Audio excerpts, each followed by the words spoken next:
Meantime, the Trump administration is preparing to defend President Trump's sweeping tariffs before the Supreme Court after lower courts ruled he overstepped his authority. This comes as India, facing some of the highest tariffs, is deepening its economic ties with America's biggest adversaries, China and Russia. National correspondent Atra El-Nashar reports from Washington. U.S.-India ties hitting a low point. President Trump says their trade relationship has been a totally one-sided disaster. Everything they made, they'd send it in, pour it into our country. Therefore, it wouldn't be made here, which is a negative. Trump claims India, facing 50% tariffs, just offered to cut tariffs on American goods to zero. India offering no confirmation. On the other side of the world, on the sidelines of a summit with Asian leaders in Beijing, Indian Prime Minister Narendra Modi meeting with President Xi Jinping of China. Once a rival to India, they now face a common economic headwind. Chinese imports to the U.S. are subject to a baseline 30% tariff.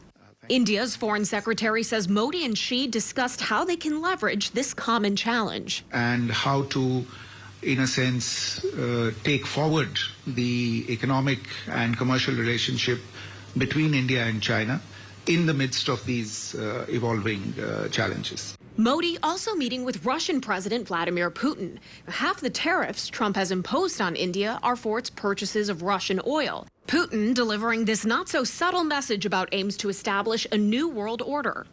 A system that could take the place of the obsolete Eurocentric and Euro-Atlantic models. Back in Washington, the White House is fighting to keep the bulk of the president's tariffs in place after an appeals court affirmed a trade court ruling that Trump overstepped his authority when he bypassed Congress and declared a national emergency to justify his universal tariffs. We're going to win at the Supreme Court. We are close to a tipping point where we could have financial instability due to these large and persistent trade deficits. If they lose at the Supreme Court, Treasury Secretary Scott Bessent says the White House's backup plan is to lean on a law from 1930, the Smoot-Hawley Tariff Act, allowing them to impose up to 50% tariffs for 5 months on imports from countries found to discriminate against American commerce.